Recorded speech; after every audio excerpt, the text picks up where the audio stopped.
So we're going to make it snappy, which I think is like your vibe anyway. So I was like, I'm not going to take that. You know, you're a snappy gal. Because I'm always late for something. I was looking through my planner last night to see what I had going on for today. And my husband was like, what is that? It's like, that would give me an anxiety attack to you because it's so funny.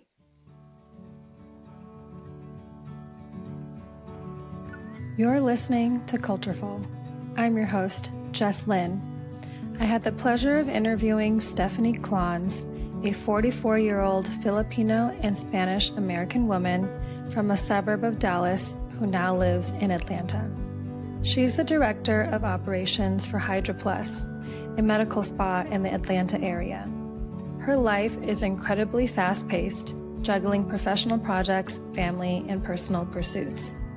In this conversation, we explore her evolving relationship with her Asian American identity, the role of family reunions, her, quote, Michael Jackson childhood, and her approach to raising her daughter. Stefanee was at work during the interview, so you might hear some background noise from the medical spa.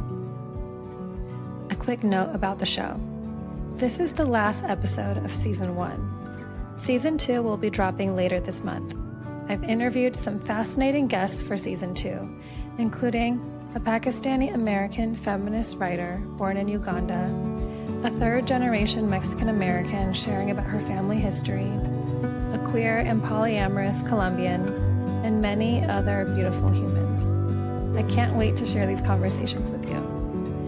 My goal is to release a new episode every other Tuesday. Follow the show to stay tuned. And remember, you can watch video versions of episodes on YouTube. All right, here's my conversation with Stefanee. Hey, Stefanee, welcome. Hi. This is so exciting. It's like podcast again, but the tables are turned. Yeah, exactly. So now you get to grill me. I hope it won't be a grill. I'm going for a casual hang. Okay.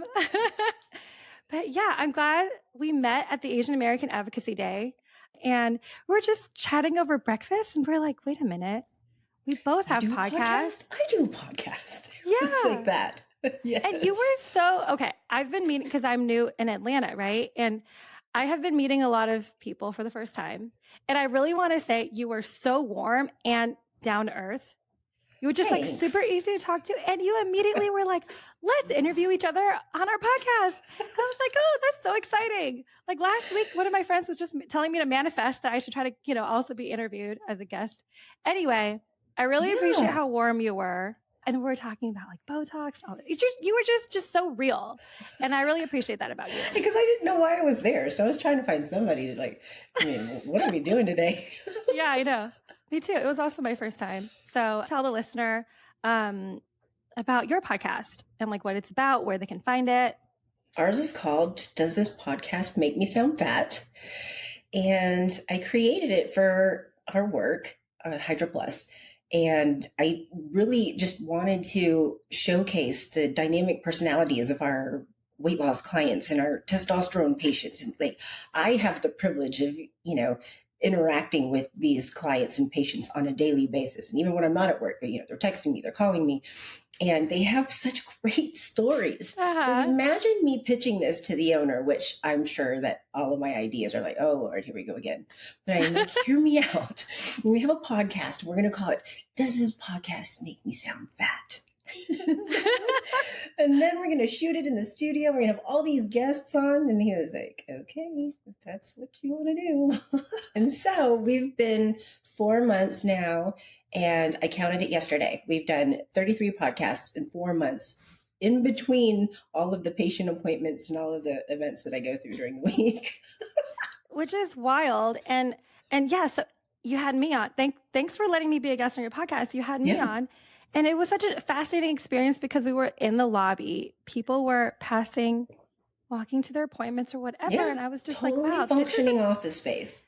This is a different vibe. And I need to figure out how to get my like in-home studio together so I can have guests come and, record like in person. This is the cool thing about it, is that you get to interview all of these people from around the world. Like, we've had a nutritional therapist from New Zealand, just had somebody on last week, a life coach who was from Portugal.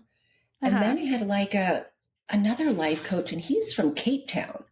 So meeting all of these people, and then you follow everybody on your socials, and what you find is that, like, they're grinding too, and you get to see each other's hustle throughout the day, and it's so very cool. Yeah. And the other really interesting thing that, like, you mentioned right around the time we met at the event was you're kind of in a period right now where you're starting to kind of think more and reflect more about your Asian American identity. I'm trying to make up for lost time. And I was like, okay, well, let's have you on the podcast, talk about that, talk about your background. And so that's what we're here to do today, right? So yes, let's get into some background, and then eventually we'll make our way to present day and how you're reflecting about your Asian American identity now. But let's start with, tell me about your family. What do you know about your family history? Well, all I knew when I was growing up is that my parents came over from the Philippines, and that we were, Filipino Americans living in Texas. So I was born in California, which there are a huge Asian population over there. We moved to Texas when I was 2. And then, I was raised there till I graduated high school, and then I left for college. But during that time, we moved to a predominantly white neighborhood. So, and and my parents were very like hell bent on, like, we're coming to America and we're going to blend in with the American culture. And so I don't think they put a lot of emphasis on me really getting to know my history, the heritage, the background, where they came from. So, I know that my dad was, he was working at a dry cleaners. And at some point, my parents lived in Canada before, or like right after they immigrated from the Philippines. But I don't know exactly where my dad was raised in the Philippines. I know my mom was from Manila.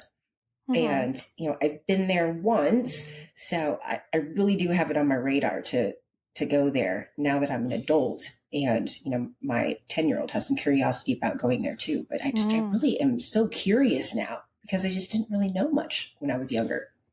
It's mysterious. It is. And then we had a family reunion on my dad's side. This was in Cali, of course. And I was 17 when I learned that, hey, your dad's mom is from Barcelona.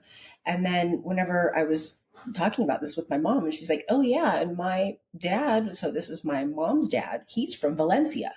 And I'm like, so I am a quarter Spanish and a quarter Filipino from each parent. That's unique. And so you are 50% Spanish, and you didn't know until you were 17? Yeah. Wow. How did you take that news? Like, how did that, were you just like, oh, okay, no big deal? Or were you like, oh my gosh, I'm 50% Spanish? I thought that was a huge deal. Because, here I am thinking that, like, I'm Filipino, not that I really understand what that means as a teenager. But then, how old was I? I think I was 30 when I went to Barcelona, and everybody was talking to me in Catalan. And then I'm just looking around at people, and I'm like, I might look more Spanish than I do Filipino. And all this time, I always thought that I had very Filipino features. So it was interesting to think, like, oh, well, like, part of my family is from here. To even look in the mirror and like be like, oh, you were saying Filipino this whole time. Yeah. But now it's like, you're like Spanish passing. Yeah, I got a little Catalonian in me. Wow. So maybe not now, because I dyed my hair back to black, so I'm back to looking Asian again. But when my hair is lighter, like, especially coming from Texas, or whenever I'm down in Florida at our house, the first language people approach me with is Spanish. Whoa. What is your natural hair color? It's jet black. Okay. Yeah. My daughter has lighter brown hair, but mine is naturally this color. You're jet black. Yeah. Yeah. But it's funny that you say this, because when I'm in Taiwan, people because everyone's natural hair is like almost black or some variation of black. And people will tell me they think my hair is not that black. It's like kind of on the browner side. Cause it's like when, it's like different shades of like a very, 50 Shades small of Black. range. Yeah. People will be like, oh, that's black or that's not as black or that's brown or whatever. And then what's also interesting is like like when I'm in Taiwan, when I'm around Taiwanese people, they consider my hair to be naturally curly. Because I have a little, because it doesn't just like fall, right? Which is what they consider straight. And then so the naturally wavy, it's a little bit. It's like, oh, it's curly hair. Mm-hmm. Like when I fell asleep with it wet, so I have a little bit of the naturally wavy look. Okay, I'm very fascinated by how, like, it's not like a distant relative. It's like a grandparent on both sides, on each side. Like how did it not come up that they're from Spain? Like, you know what they did? And I think this was before the 23andMe stuff. Somebody did something and they just did a deep dive. I think it was where you pay somebody and they dig up your, what is it, genealogy? Yeah.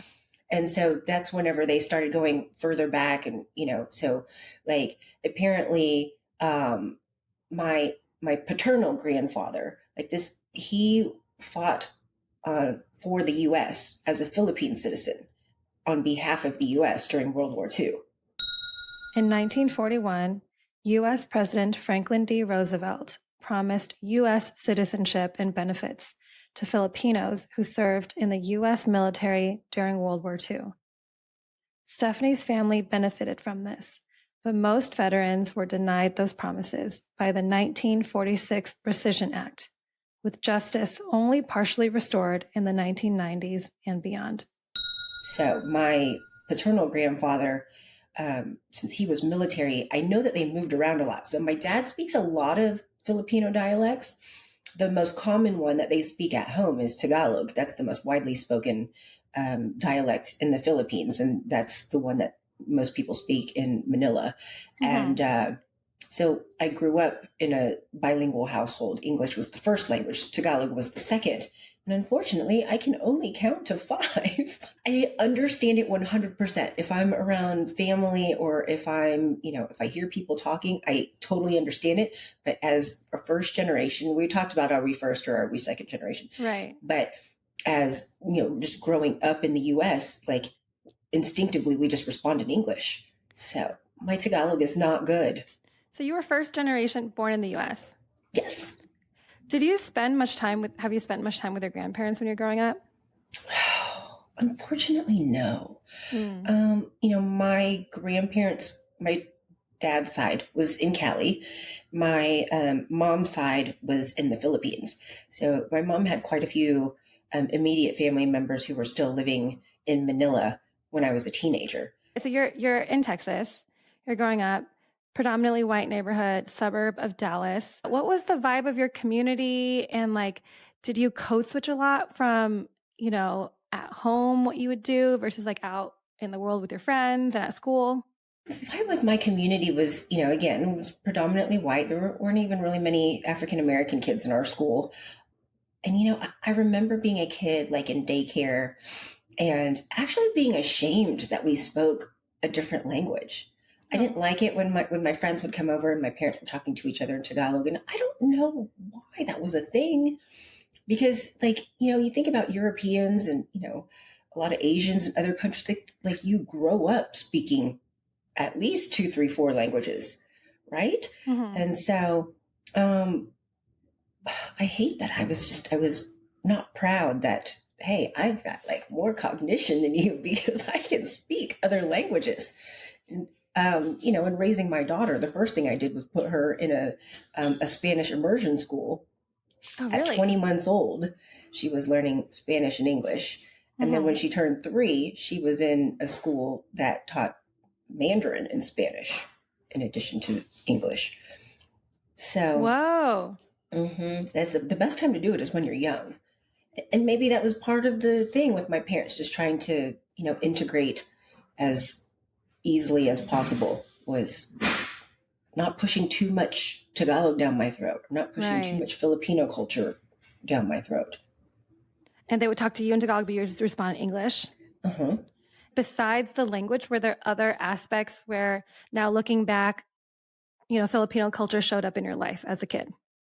Not really. Food? Food. My mom cooked a little Uh-huh. bit. Here's the thing, and I always joke about it. I always say that I had a Michael Jackson childhood. I grew What? up in the dance studio. I started Oh. dancing when I was 2 years old and till I was 15 or 16. Well, you were in a dance class when you were 2 years old? Mm-hmm. And teaching you ballet in your little diaper. Wow. So, and as time went on, I was in the dance studio 4 and 5 days a week for 4 and 5 hours a day. And so, unfortunately, I ate on the go. I mean, I was a fast food kid, even though I do not allow that for my daughter. I mean, my mom would grab food on the way home. Our dance studio was in the parking lot of a 7-Eleven gas station. And in between classes, all the kids would run to the gas station. We'd get the chili dogs and the nachos and a Slurpee and then go back to class. So at least we were burning all of those calories. Yeah. But as far as Filipino food goes, there's not one. I don't think my daughter knows about any Filipino dish because they don't cook it. For me, Filipino cuisine is very salty, and it uses some meats that I don't really prefer. It's like I prefer mostly plant-based. I eat gluten-free. We eat pretty clean in the household. So if it comes time to making pancit, you know what pancit is? Have you had that? What is it? I'm still learning about Filipino food. It's like Filipino lo mein. Okay. And so that's one thing that people always ask for. They always ask for lumpia, which is like, Filipino spring rolls or egg rolls. Right. And so I know how to make them, but I don't. They're not your favorite. They're not because you didn't grow up eating it, right? So what is that dish called? Adobo? That's like one of the famous dishes. And I think my family would actually like that. I could do a leaner version of that. So I probably should make that for my husband sometime because poor guy from Virginia has never had any Filipino food, I don't think. Okay. So, if you guys are interested, we found this restaurant that we love. We randomly stumbled upon that restaurant, when we wanted to go to this other restaurant. It was full. We found this Filipino restaurant, Kamayan, and oh my gosh. I mean, but we love meats. So it was you know what Kamayan means? No, what does it mean? It means to eat with your hands. Okay. So, is it food you can eat with your hands? It was a lot of stews, a lot of different kinds of things too. Some finger foods. But that's so fascinating. Filipino food is one of the cuisines that I really want to learn more about. And that's super fascinating to me because I feel there's so many different influences. Yeah. And I love that there's a lot of proteins and there's a lot of animals and seafood, a lot of different kinds of stuff. I think that's probably why I don't like it. Yeah. It's a lot of animal protein.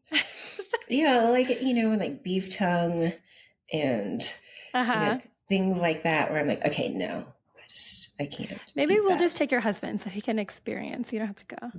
You can try the shrimp paste. My parents used to eat this shrimp paste. Stuff. You do? Yes. That's not in your palate. You don't enjoy that. No, it smells awful. And that's like durian. Have you heard of durian? Oh, I don't enjoy durian, but my husband enjoys durian. So that there are certain airlines that ban that, ban passengers from carrying that because it smells that pungent. So my dad just had a birthday. I sent him some durian cakes and some durian chips, and he was just so excited about that. And I was like, better that you have those over there in Texas than in my house. My husband, he's been training he just had his first triathlon, and one of the snacks he likes to eat during his training is this durian jerky thing that they're selling in Costco now. And every time after, I'm just don't kiss me. Don't kiss me. Just go brush first, It is really strong. It is really strong. Yeah. So where's your husband from? He's from Sri Lanka. Oh, he's from Sri Lanka. Okay. Yeah. So he grew up eating durian. When you would see family. So I know you're the only child, right? In your family? Yeah, no siblings. And so for different functions, when you would see cousins, at different events, what kind of times would you see relatives? Unfortunately, it's like funerals. My dad's side of the family likes to do family reunions. Unfortunately, my mom doesn't like attending those, Would but you I go? do. Yes. And so a lot of Uh-huh. times I would go with my dad. There have been times that, like, whenever I was 17 and I could travel by myself, Mm-hmm. my parents would send me to Cali and I would stay with my cousins for the week. I love that. And I guess because I didn't grow up with siblings, but all of the Filipino gatherings, the ones that like make my mom cringe, like Uh-huh. those are the ones I'm like, this is so awesome. Yeah. Okay. Tell me about that. Like, what's a typical reunion like? So like even for like a kid's birthday, it's like Okay. a kid's birthday party, but it's all adults. Everybody comes in packs, right? Because Filipinos Uh-huh. are Catholics. Catholics, we all have lots of kids, Uh-huh. except my parents and me. But Uh-huh. so there's kids running around everywhere, and then it's potluck style. So people bring whatever their signature dish is, and whatever's left over. Everybody has their own to-go containers, and they pack up all of the leftovers. Nothing's going to go to waste. Uh-huh. So people will leave with margarine containers full of rice, and Uh-huh. it is a sour cream tub, but that had adobo in it or whatever. But it was like, and it was just hours and hours of just eating and laughing.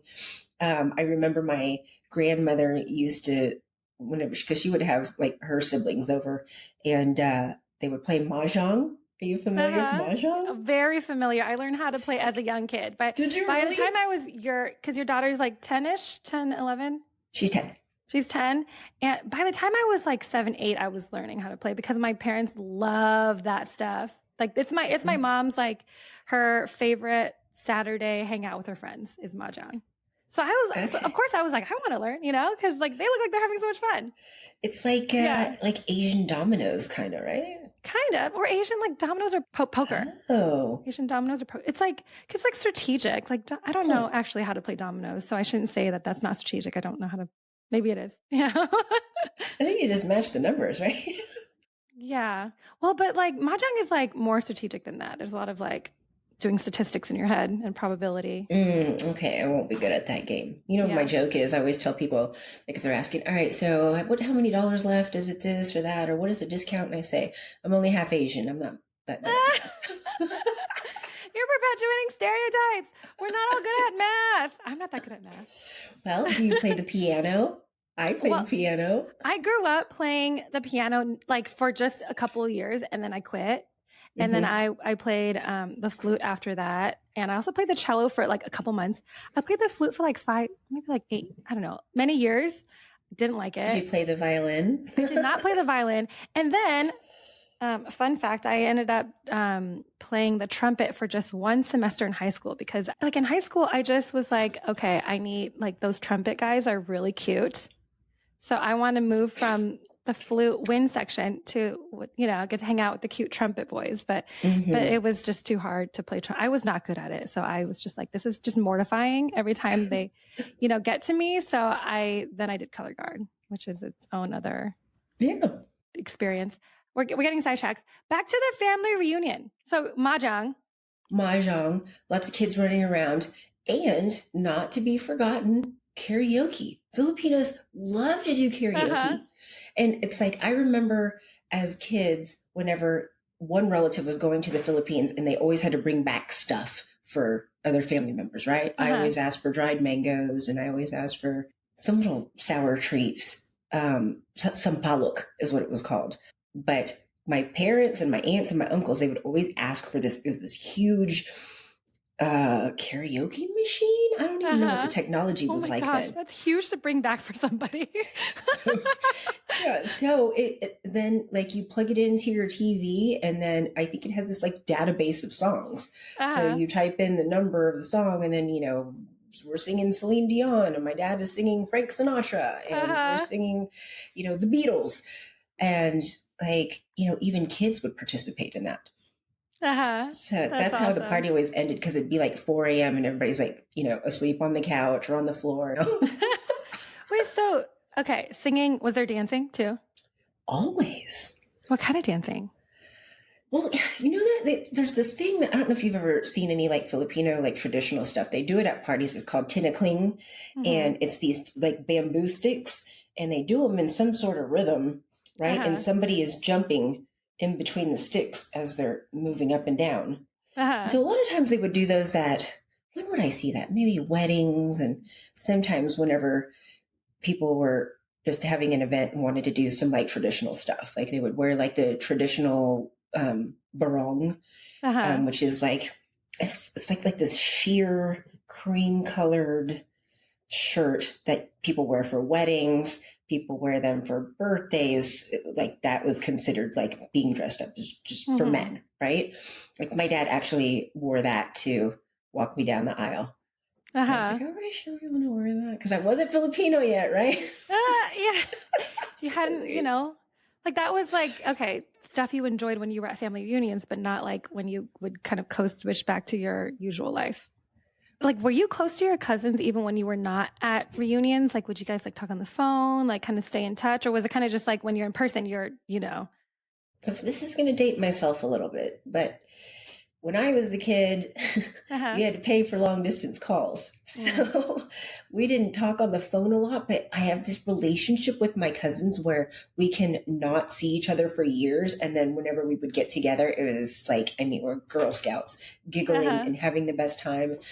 And, I have a couple of them, a girl cousin, a boy cousin who they're both in Cali and I'm the closest to them. So we talk, a couple times a week. We send each other funny memes. We Mm-hmm. sometimes we'll meet up for trips in Vegas or, my boy cousin, PJ is the one that I usually see the most often. But, we didn't get to talk to each other as kids Yeah. like that. And, it's expensive for families of five to fly anywhere. So it was like, if we weren't coming to Cali, like, okay, well, we'll Mm-hmm. come, we'll get together if you guys come to Texas. And they're like, well, why don't you guys come to Cali? And Uh-huh. it was like that as a kid. So now that, I have the means to travel, I should make a better effort to see them because we're all Mm-hmm. close in age. We're all like 1 year apart. Was there any like code switching from like when you would hang out with them versus when you would hang out with like your other friends in Texas? I don't think so, Okay. because we're all of the same generation, right? Mm. So, even though we weren't together in our childhood, I feel like maybe they might have been raised in the same kind of like setting, Mm. predominantly white, not a lot of African Americans, first generation. So all of our parents they're just trying to blend in. Mm. I remember in college there was an organization called CISA, Southeast Asian Student Association, and like I went to college in Minneapolis where there's a huge Hmong population. The Hmong are an ethnic group from Laos, Vietnam, Thailand, and southern China. Many were recruited by the CIA to fight on the side of the US in the secret war in Laos during the Vietnam War. After facing persecution when the war ended, thousands resettled in the US, with large communities forming in places like Minneapolis, St. Paul, and Fresno, California in the 1970s and 1980s. And they were always inviting me to do these events and like, why don't you come to our CISA meeting? Why don't you come to our dinner? And I was like, no, thanks. I'm white. I didn't say I was white. But I mean, why did I avoid that? Like now that I've like, been embracing this whole Asian thing and I've actually, since I've seen you last, I Uh-huh. joined the um, Greater American Filipino American Association, something like that. And then Uh-huh. I joined the Filipino Chamber, and the Philippine American Chamber asked me to speak at their event in July. Wow. Yeah, Okay, so I you're was not like, even just like attending. You're like going to be the speaker. yeah. So they came to our Buckhead location Okay. just to like interview me, and I totally didn't know that that was coming. But I was like, well, if you want me to talk about wellness, then why don't we just host it here? So we're Uh-huh. actually going to have the July Philippine Chamber event at Hydra Plus Buckhead. It's interesting. Okay, you're speaking at stuff and you're hosting it. Just things just are just fast paced in your life. I feel like you just move. I think the not feeling comfortable with Asian American identity. I think that's actually pretty common for people that grow up in not, like, for people who grow up, in areas where there's not that many Asians. Like I've kind of heard that experience and that way of thinking for a lot of my friends that have grown up, just like more minority, where they just like are just trying to blend in and like don't really want necessarily to like point out or feel like they identify with other Asian Americans. But then sometimes, like, because I met a lot of these friends in college, and a lot of them ended up joining these Asian American associations because they hadn't had the opportunity before. So it's interesting, that you were like, well, actually, pass. I'm going to not come to these events. Thanks for inviting, but I don't feel like I want to go, I know. This is what I'm saying now is that it's never too late. How are you reflecting about your Asian American stuff these days? Like, what's percolating? I just think there's like so much I need to learn. My husband works in the Bahamas and I am like diehard, like Bahamian island hopper. And I'm like, why haven't I done that in the Philippines? There's a ton of islands there. Bahamas has 700. There may be more in the Philippines. The Philippines is made up of over 7,600 islands spread across the Western Pacific Ocean. But I just like the way that I have really taken a dive into Bahamian culture because he's there all the time. On a good year, I can make it there 10 times in a year. And I just try to like get in the trenches, like with the locals. I want to eat where they do. I go visit the orphanage. I hang out at the local, like when they're singing to the cruise ship tourists, they're just playing the guitar. I hang out with the guitarist and we, have beers and sing songs. And like, I'm like, why haven't I done that with any Filipinos? And so, now I'm like, really like, I look out for a lot of like Asian events that I can attend, really try to get Asian people in the door. Because, there was a point in time, and I'm still all for it, but there was a point in time that I was really trying to capture the Brazilian market for here. Because, a lot of Brazilians in the Metro Atlanta area, they don't speak English. And so like, this is a crazy thing. During COVID, and this is not Duolingo yet. During COVID, I teach myself Portuguese because the last med spa where I was working, we had so many people coming in with COVID or getting tested for COVID or symptoms of COVID, that sort of thing. So I taught myself a fourth language during the pandemic, which I'm thankful that I got something out of it. But my Portuguese is better than my Tagalog. Wow. And so now you speak Tagalog, English, Spanish, Tagalog, Portuguese. Yes. Let's take a short break.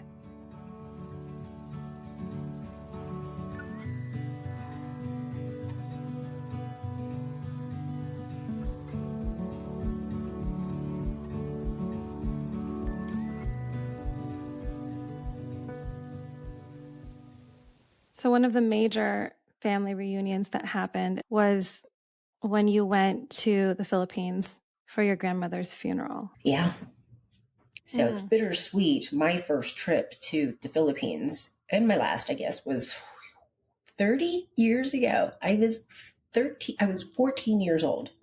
And I think that was like probably the first and last time I met a lot of my mom's side of the family. And my grandmother passed away. And so, my mom, even though she was mourning the loss of her mom, since we were going to that side of the world, she had us make a pit stop in Hong Kong. That way we could just see it. And then we went on to Manila, which is, just an hour and a half flight from Hong Kong. So, the reason why I went was not the best, but, like a heavy... now that gives me a reason to go back. Yeah. So how long were you there? Did you stay with family? Like, what was the trip like? So it's a grueling trip. And this is crazy to think about. We did this in coach, 13 and a half hours to Hong Kong, another hour and a half to Manila. We actually stayed in the house where, I can't believe I remember this. We actually stayed in the house where my mom grew up. And, completely different life. I get why, they wanted to come to America. I don't recall there being air conditioning. And and not a lot of like fancy amenities that we have, light fixtures and patio furniture and any of that stuff. Everything is just very bare bones. There was a kitchen table. I don't remember if there was a couch, but like there's nothing elaborate, no like fluffy throw pillows and comforter and all of that fancy bedding and that sort of thing. And the fridge was bare, so if it was like you wanted something, you had to go to the store that day. But I think that a lot of the produce and that sort of thing you could get from like fruit stands and things like that, and the Coke with the sugar cane that came in the glass bottle, you could get that easily from the store. Everything is cheap, by the way. So, I mean, the American dollar went extremely far when we were in Manila. So it was like I just wanted to buy everything because I had $5 in my pocket, but it's not like I even needed anything. Fascinating 14-year-old brain. Yeah. What else do you remember about your grandmother's funeral?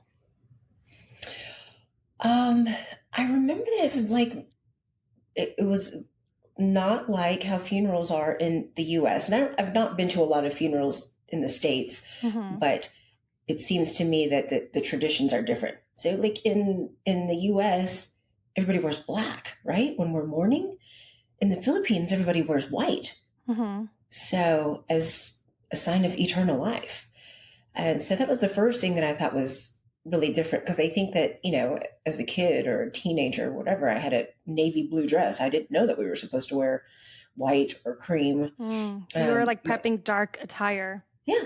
And black shoes. Navy and black don't go together, but I was 14. What do I? And so then the dress that they put my grandmother in, incidentally, it was cream colored, but I think that was because that was the dress that she picked to wear for her birthday that year that she didn't make it to. I think she was 83. And so another thing that I noticed that was different, and again, I haven't been to many funerals in the States, is that they put a glass. Do they do that here? They put a glass. It's an open casket, but there's a glass over the top so that you can see down in there without touching them. I haven't been to many funerals in the U.S. either, so I don't know. Okay. So you noticed there was glass, and that was kind of surprising to you.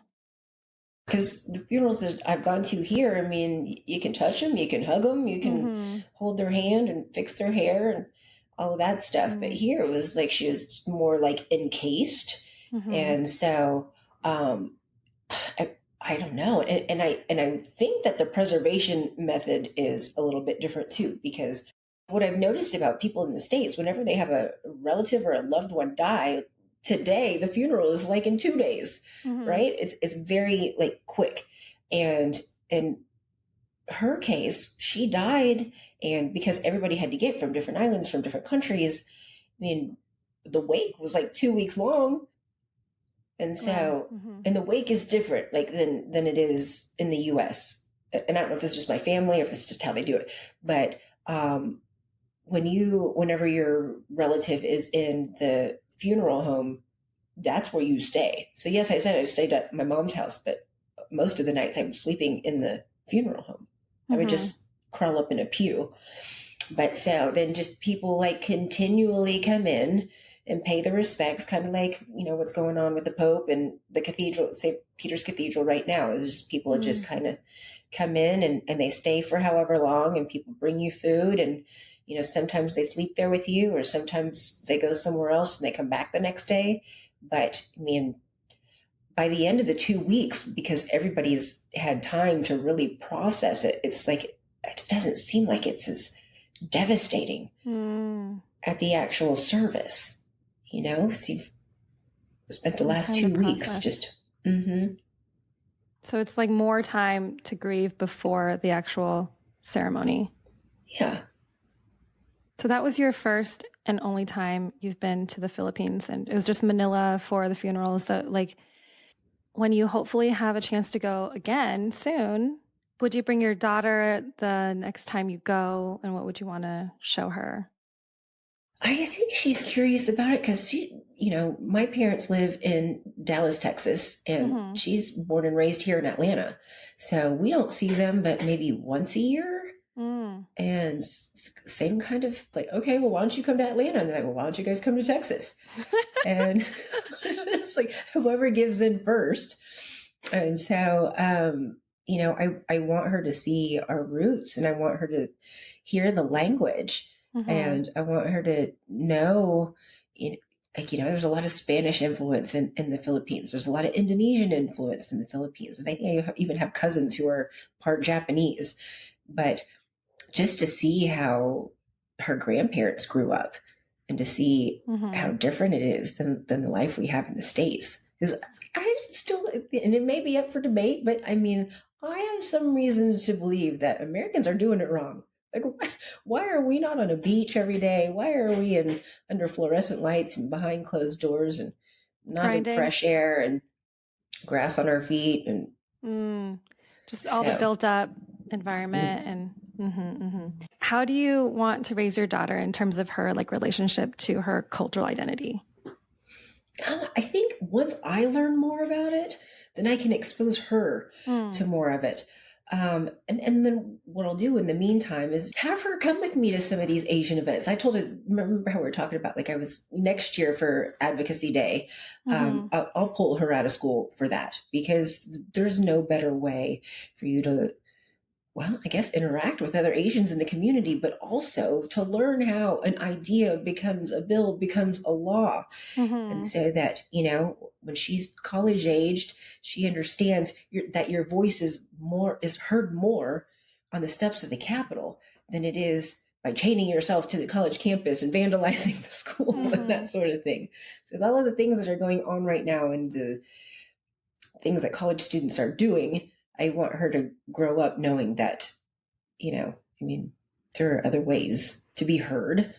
And I want her to know other Asian cultures before she's grown. I don't really know a lot about just like different ways Asian to kind cultures. of use her voice. And yeah, I think there's different effective avenues. You know what? But you pointed out something to me that I've never thought about before. I think the reason why I live such a fast life is because that's how I was raised. We were talking about me being in the dance studio, because I would get picked up from school and then I'd have to go to my mom's work, and she would have a coworker drive me to the dance studio. I had classes from 5 to 9 p.m. I would eat my dinner in the car on the way home. I would do my homework and then I would go to bed, wake up for school and do it all over again. So I've had a hectic lifestyle, but I just didn't know that it was. And so now I don't know any other way. Interesting. Yeah. Yeah. That just dawned on me. Like, that's where it came from. Yeah. Like if that's just like kind of the rhythm that you were programmed with when you were little, and it's just your rhythm now. So when you were dancing a lot as a kid, what was the end goal? Was it like what was the why behind all the dancing? Like, did you want to become a dancer? When you're a kid, you want to be a lot of things. You want to be a unicorn. You want to be a dog walker. But, and I didn't find this out until I was an adult either. My mom put me in dance because initially she wanted me to be a figure skater. And there were no ice skating rinks nearby. So it's like dancing without the ice, right? Why does she want you to become a figure skater? She wanted me to beat Christina Yamaguchi to the gold medal. So it was her dream for you? Like all the dancing was like she put you like, or was it like, well, but I guess how do you know what you want when you're 2? I know. See, that's the thing. Cause like, this is the, the fine line that I walk with my daughter is I don't want to force anything. Cause like my mom put me in dance initially. And then she told me that I wanted to do more. So I started out just doing ballet and tap because I was a little kid. And then by the time I was older, I was ballet, tap, jazz, clogging, and lyrical. Clogging? So, yes. This was before like river dance was a thing. Like clogging was more of like a country western, but you have double taps or the metal pieces. You've got 2 of them. So your taps jingle. And so I asked her about that. And I'm like, why did you put me in so much stuff? This was just a couple years ago. And she said, you actually asked me to do all of that. So it's funny because my recollection of it is that I had a Michael Jackson childhood. And I may have been asking to do the most because that's really all I know. That's what you saw. that's what your friends were doing maybe, or, but then, yeah, it's so are you saying like you're trying to balance that, like how much to listen to what she wants versus what she might actually want in the long term and what to Well, like, you got to plant seeds now, right? So yeah. she's 10, and she's got a very hectic schedule. Where does she get that from? I was just So gonna she's ask, got, yeah, she's also go, go, go. Uh-huh. yes, she is. She's like, so imagine us trying to align all of our schedules at home, and I only have one kid. She's got soccer Monday, Tuesday, Thursday. She's got flag football Wednesday. She's got flag football games Fridays. She's got soccer games Saturday, Sunday. Whew. And Whew. then we have like 3 Botox events a month at Hydra Plus. And so a lot of those are on Saturdays. So that requires, a 7-day streak from me or a 13-day work streak from me because I have to be back for the next Holy week. cow. And then, my husband travels twice a month to the Bahamas. So when he's out of town, then I got to play single mom, get to the bus stop and get to soccer practice and that sort of thing. So, yeah, so she's busy. And you want to foster their interest in things and you want to be supportive. So if she says, she wants to continue with soccer, then, she continues on. I played soccer in college. So I just kind of plant the seeds now that like, if you want to do this long term, then think about, you could get scholarships for it. You could, play in college. You could play professional women's soccer if you want. A lot of people go to Europe and do that to get their start. But, the day that she tells me she's not interested, then that's where it stops.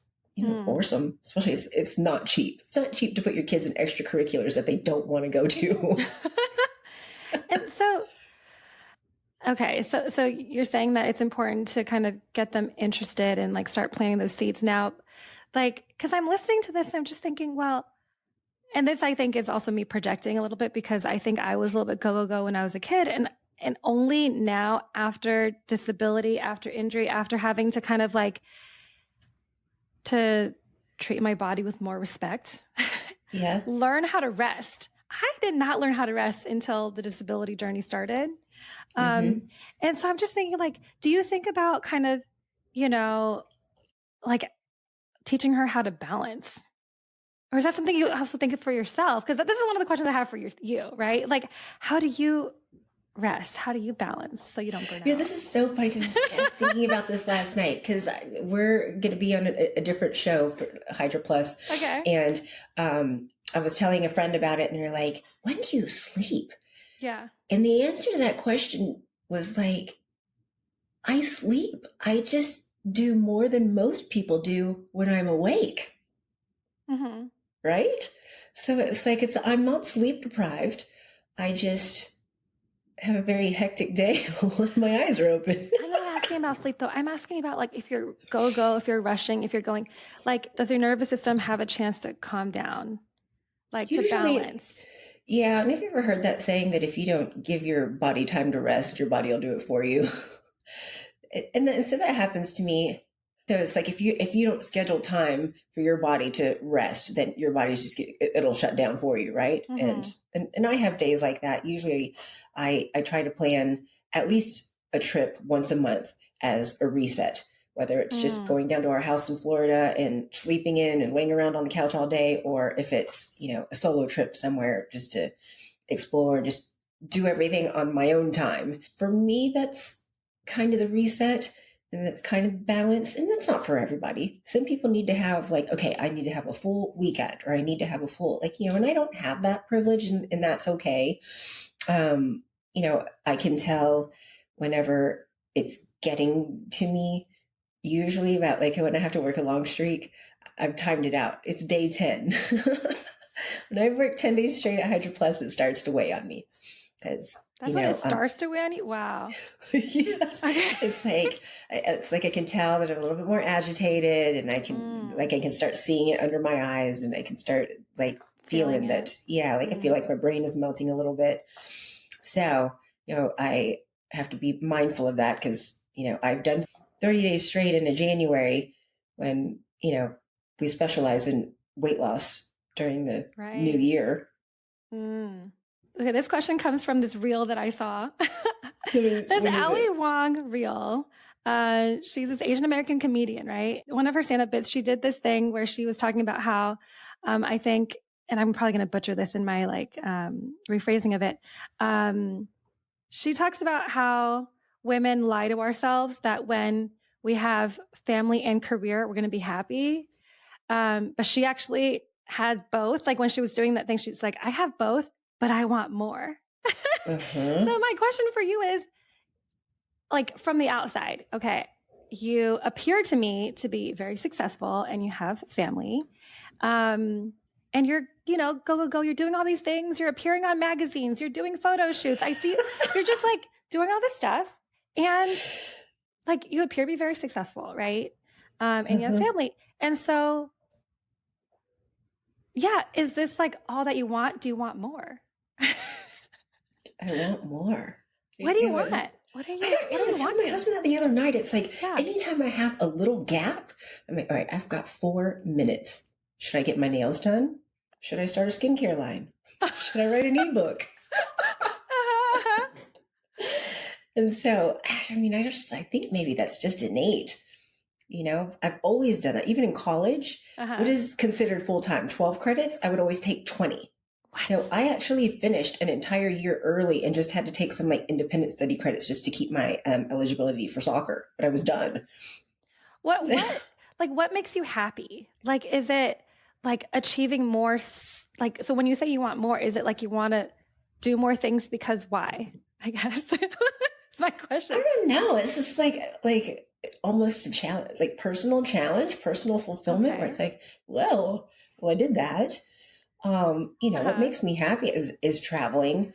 And the things that make me happy is, I think now into my 40s, recognizing that you have to carve out time for yourself because nobody else is going to do that. Right. So there are some times where I'm like, okay, well, you guys, my husband will take her to soccer practice and I'm going to take a kickboxing class. Or it's like after work today, like, okay, I have to go get my nails done. Or, in the morning before work, I've got to get my lashes done.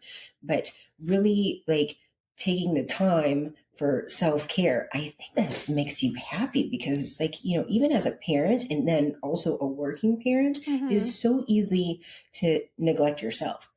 Right. So it's like you stop caring about the way you look and you stop caring about your weight and you just like, your child's priorities become your only priorities. And then you just kind of get lost in that. And I think that's what drives me is I don't want to be the parent that's just living vicariously through my child. I want to have my own identity. Same thing with my husband. I have my own identity outside of him, which I could very well just play the I'm a baseball wife card. Say like, okay, well, I was married to a Braves player. And that's what he did. Okay. Yeah. So, but it's like you guys never know that because you have a lot of your own stuff. Yeah. So I have a lot of my own stuff going on, but it just so happens that I married a former Braves player. Okay. Last question before the wrap-up questions. Do you identify as an influencer? I haven't thought about it yet because I've just been grinding. You know what I mean?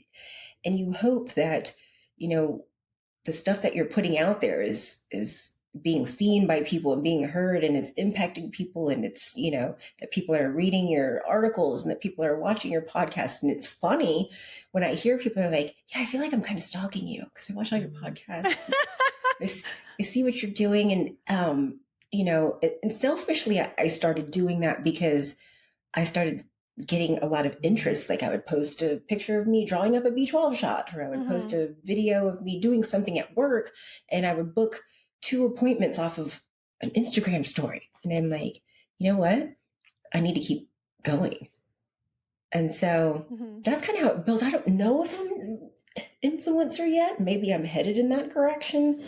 And, I mentioned this to you earlier, the owner of Flamingo Box reached out to me and was like, I would like for you and a friend to do a reveal and we could, put it on both our socials. And I was like, I'd love that.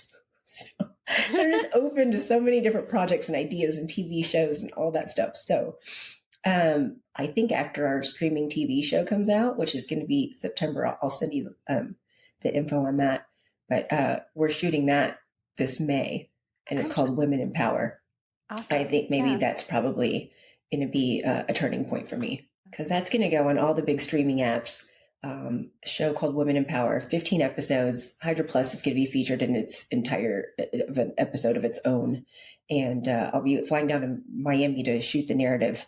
And then, we'll have B-roll of just the day-to-day at the med spas. But we're going to talk about, where it was when I started and how far we've come. Wow. And just like a whole profile.